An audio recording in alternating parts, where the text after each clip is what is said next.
히브리서 제12장. 그러므로 이렇게 구름대와 같이 수많은 증인이 우리를 둘러싸고 있으니 우리도 갖가지 무거운 짐과 얽매는 죄를 벗어버리고 우리 앞에 놓인 다름질을 참으면서 달려갑시다. 믿음의 창시자요 완성자이신 예수를 바라봅시다. 그는 자기 앞에 놓여있는 기쁨을 내다보고서 부끄러움을 마음에 두지 않으시고 십자가를 참으셨습니다. 그리하여 그는 하나님의 보좌 오른쪽에 앉으셨습니다.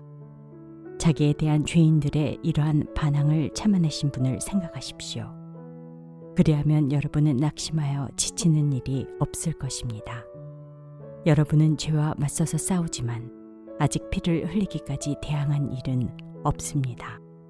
또 여러분은 하나님께서 여러분을 향하여 자녀에게 말하듯이 하신 이 권면을 잊었습니다. 내 아들아, 주님의 징계를 가볍게 여기지 말고 그에게 꾸지람을 들을 때에 낙심하지 말아라. 주님께서는 사랑하시는 사람을 징계하시고 받아들이시는 아들마다 채찍질하신다. 징계를 받을 때에 참아내십시오. 하나님께서는 자녀에게 대하시듯이 여러분에게 대하십니다. 아버지가 징계하지 않는 자녀가 어디에 있겠습니까? 모든 자녀가 받은 징계를 여러분이 받지 않는다고 하면 여러분은 사생아이지 참 자녀가 아닙니다. 우리가 육신의 아버지도 훈육자로 모시고 공경하거든 하물며 영들의 아버지께 복종하고 살아야 한다는 것은 더욱더 당연한 일이 아니겠습니까? 육신의 아버지는 잠시 동안 자기들의 생각대로 우리를 징계하였지만 하나님께서는 우리를 자기의 거룩하심에 참여하게 하시려고 우리에게 유익이 되도록 징계하십니다. 무릇 징계는 어떤 것이든지 그 당시에는 즐거움이 아니라 괴로움으로 여겨지지만 나중에는 이것으로 훈련받은 사람들에게 정의와 평화로운 열매를 맺게 합니다. 그러므로 여러분은 나른한 손과 힘 빠진 무릎을 일으켜 세우고 똑바로 걸으십시오. 그래서 절름거리는 다리로 하여금 삐지 않게 하고 오히려 낫게 하십시오. 모든 사람과 더불어 화평하게 지내고 거룩하게 살기를 힘쓰십시오.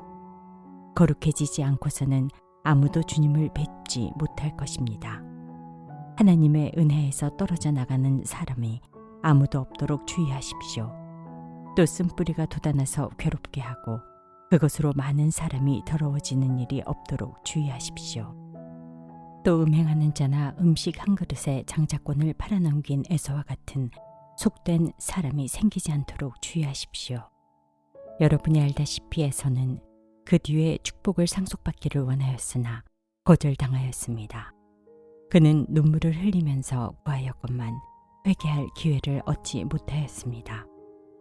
여러분이 나아가서 이른 곳은 신의 상 같은 곳이 아닙니다. 곧 만져볼 수 있고 불이 타오르고 흑암과 침침함이 뒤덮고 폭풍이 일고 나팔이 울리고 무서운 말소리가 들리는 그러한 곳이 아닙니다. 그 말소리를 들은 사람들은 자기들에게 더 말씀하시지 않기를 간청하였습니다. 비록 짐승이라도 그 산에 닿으면 돌로 쳐 죽여야 한다 하신 명령을 그들이 견디어내지 못했기 때문입니다. 그 광경이 얼마나 무서웠던지 모세도 말하기를 나는 두려워서 떨린다 하였습니다. 그러나 여러분이 나아가서 이른 곳은 시온산, 곧 살아계신 하나님의 도성인 하늘의 예루살렘입니다. 여러분은 축하 행사에 모인 수많은 천사들과 하늘에 등록된 장자들의 집회와 만민의 심판자이신 하나님과 완전하게 된 의인의 영들과 새 언약의 중재자이신 예수와 그가 뿌리신 피 앞에 나와왔습니다. 그 피는 아벨의 피보다 더 훌륭하게 말해줍니다. 여러분은 말씀하시는 분을 거역하지 않도록 조심하십시오. 그 사람들이 땅에서 경고하는 사람을 거역하였을 때 그 벌을 피할 수 없었거든. 하물며 우리가 하늘로부터 경고하는 분을 배척하면 더욱더 피할 길이 없지 않겠습니까? 그때에는 그의 음성이 땅을 뒤흔들었지만 이번에는 그가 약속하시기를 내가 한 번 더 땅뿐만 아니라 하늘까지도 흔들겠다 하셨습니다. 이 한 번 더라는 말은 흔들리는 것들, 곧 피조물들을 없애버리는 것을 뜻합니다. 그렇게 하는 것은 흔들리지 않는 것들이 남아있게 하시려는 것입니다. 그러므로 우리는 흔들리지 않는 나라를 받으니 감사를 드립시다. 그리하여 경건함과 두려움으로 하나님이 기뻐하시도록 그를 섬깁시다. 우리 하나님은 태워 없애는 불이십니다. 제13장 서로 사랑하기를 계속하십시오.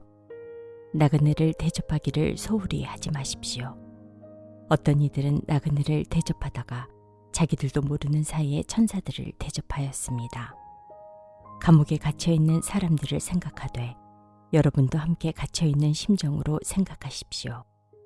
여러분도 몸이 있는 사람이니 학대받는 사람들을 생각해 주십시오. 모두 혼인을 귀하게 여겨야 하고 잠자리를 더럽히지 말아야 합니다. 음행하는 자와 간음하는 자는 하나님의 심판을 받을 것입니다.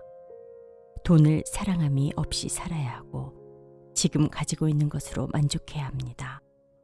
주님께서 친히 말씀하시기를 내가 결코 너를 떠나지도 않고 버리지도 않겠다 하셨습니다.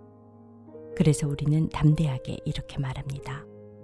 주님께서는 나를 도우시는 분이시니 내게는 두려움이 없다. 누가 감히 내게 손댈 수 있으랴. 여러분의 지도자들을 기억하십시오. 그들은 여러분에게 하나님의 말씀을 일러주었습니다. 그들이 어떻게 살고 죽었는지를 살펴보고 그 믿음을 본받으십시오. 예수 그리스도께서는 어제나 오늘이나 영원히 한결같은 분이십니다. 여러 가지 이상한 교훈에 끌려다니지 마십시오. 음식 규정을 지키는 것으로 마음이 튼튼해지는 것이 아니라 은혜로 튼튼해지는 것이 좋습니다. 음식 규정에 매여서 사는 사람들은 유익을 얻지 못했습니다. 우리에게는 한 제단이 있습니다. 그런데 유대교의 성전에서 섬기는 사람들은 우리의 이 제단에 놓은 제물을 먹을 권리가 없습니다. 유대교의 제사의식에서 대제사장은 속죄 제물로 드리려고 짐승의 피를 지성소에 가지고 들어가고 그 몸은 진영 밖에서 태워버립니다. 그러므로 예수께서도 자기의 피로 백성을 거룩하게 하시려고 성문 밖에서 고난을 받으셨습니다. 그러함으로 우리도 진영 밖으로 나가 그에게로 나아가서 그가 겪으신 치욕을 짊어집시다. 사실 우리에게는 이 땅 위에 영원한 도시가 없고 우리는 장차 올 도시를 찾고 있습니다. 그러니 우리는 예수로 말미암아 끊임없이 하나님께 찬미의 제사를 드립시다. 이것은 곧 그의 이름을 고백하는 입술의 열매입니다. 선을 행함과 가진 것을 나눠주기를 소홀히 하지 마십시오. 하나님께서는 이런 제사를 기뻐하십니다. 여러분의 지도자들의 말을 고지 듣고 그들에게 복종하십시오. 그들은 여러분의 영혼을 지키는 사람들이요 이 일을 장차 하나님께 보고 드릴 사람들입니다. 그러므로 여러분은 그들이 기쁜 마음으로 이 일을 하게 하고 탄식하면서 하지 않게 해주십시오. 그들이 탄식하면서 일하는 것은 여러분에게 유익이 되지 못합니다. 우리를 위하여 기도해 주십시오. 우리는 양심에 거리끼는 것이 한 점도 없다고 확신합니다. 모든 일에 바르게 처신하려고 합니다. 내가 여러분에게 좀 더 속히 돌아가게 되도록 기도하여 주시기를 더욱 간곡히 부탁드립니다. 영원한 언약의 피를 흘려서 양들의 위대한 목자가 되신 우리 주 예수를 죽은 사람들 가운데서 이끌어내신 평화의 하나님이 여러분을 온갖 좋은 일에 어울리게 다듬질해 주셔서 자기의 뜻을 행하게 해주시기를 빕니다. 또 하나님께서 예수 그리스도로 말미암아 우리 가운데 자기가 기뻐하시는 바를 이루시기를 빕니다. 예수 그리스도께 영광이 영원 무궁히 있기를 빕니다. 아멘. 형제자매 여러분, 부디 이 권면의 말을 받아들이기를 권유합니다. 나는 여러분에게 짤막하게 썼습니다. 우리 형제 디모데가 풀려나온 것을 알려드립니다. 그가 속히 오면 내가 그와 함께 여러분을 만나보게 될 것입니다. 여러분의 모든 지도자와 성도에게 문안하여 주십시오. 이탈리아에서 온 사람들이 여러분에게 문안합니다. 여러분 모두에게 은혜가 있기를 빕니다.